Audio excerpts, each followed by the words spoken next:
I saw this crazy story on X. Earth facing dire sea level rise, up to 20 meters, even if climate goals met. I knew it was crazy, because in my video about the British newspaper The Guardian, I showed this article predicting a 20-foot sea level rise. 20 feet, not meters. And showed how even that prediction was triple NASA's worst case scenario that was based on models that had been completely wrong in the past. There were lots of responses on X pointing out the stupidity of the article, reminding us of Al Gore's infamously bad prediction in 2005 of a rapid 20-foot sea level rise, or the fact that the IPCC is predicting a rise of 1 to 3 feet, a less than 1 meter, maximum by 2100. Then I remembered it was April Fool's Day. The post must be a joke to get a reaction out of the skeptics. But no, the article's from Global News website, a mainstream TV network from Canada. Oh, they even have ads to see the polar bears before they go extinct. So this report comes from 60 scientists and policy experts. Why are policy experts involved in something claiming to be science? The scientists aren't named, so this could mean 2 political scientists and 58 other political wonks in a study doubtlessly funded by government to promote a political agenda.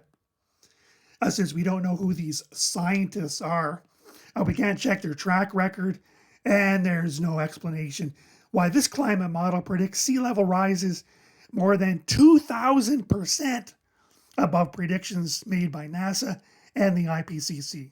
This is fiction, not science.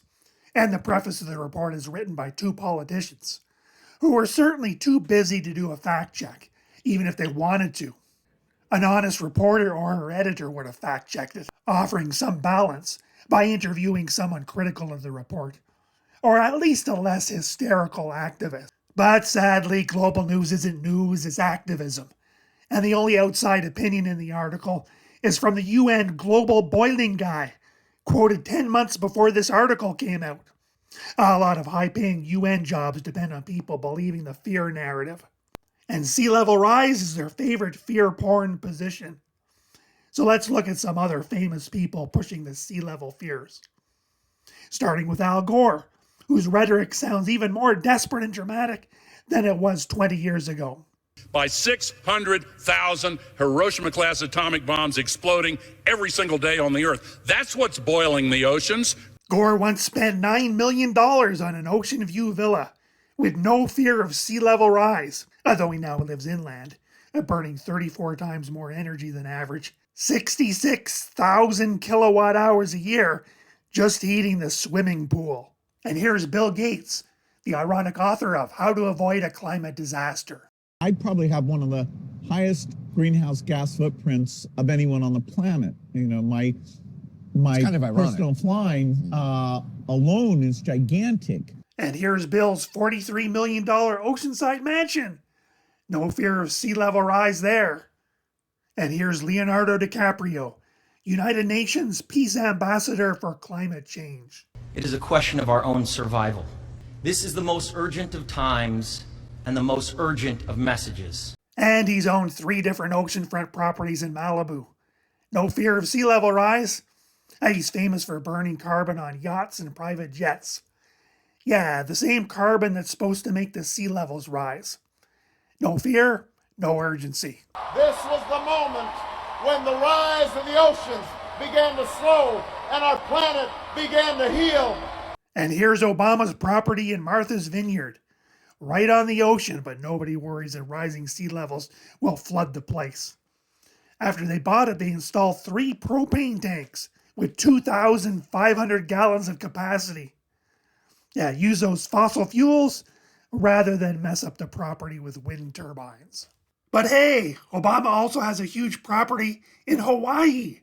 He goes from mansion to mansion on private jets. No worries about carbon footprints. No worries about sea level rising. Because of this concrete seawall that messes with the environment.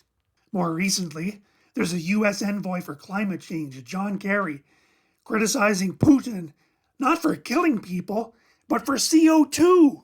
If Russia wanted to show good faith, they could go out and announce what their reductions are going to be and make a greater effort to reduce emissions now. And maybe that would open up the door for people to feel better about what Russia is choosing to do at this point in time. Kerry lived in this house, his front door just a few steps from the ocean. He has no fear of sea level rise, so he moved to a different mansion on the edge of the sea. So while the media pushes fear porn, demoralizing people by promising a bleak future, rich hypocrites are living it up. Now, it was Dawn TJ90 who posted this global news lie on X. The next day she posted this one. Polar bears appear to be aging faster as the Arctic gets warmer. Markers of biological aging on polar bear tissue samples reveal that stress associated with climate change appears to be taking a toll. As if scientists can measure stress levels of polar bears, quantify how much is due to various factors, and then somehow accurately compare that to polar bears who lived in the 1800s when CO2 was low. It sounds ridiculous, but that's Dawn's point, as she exposes another ridiculous story nearly every day.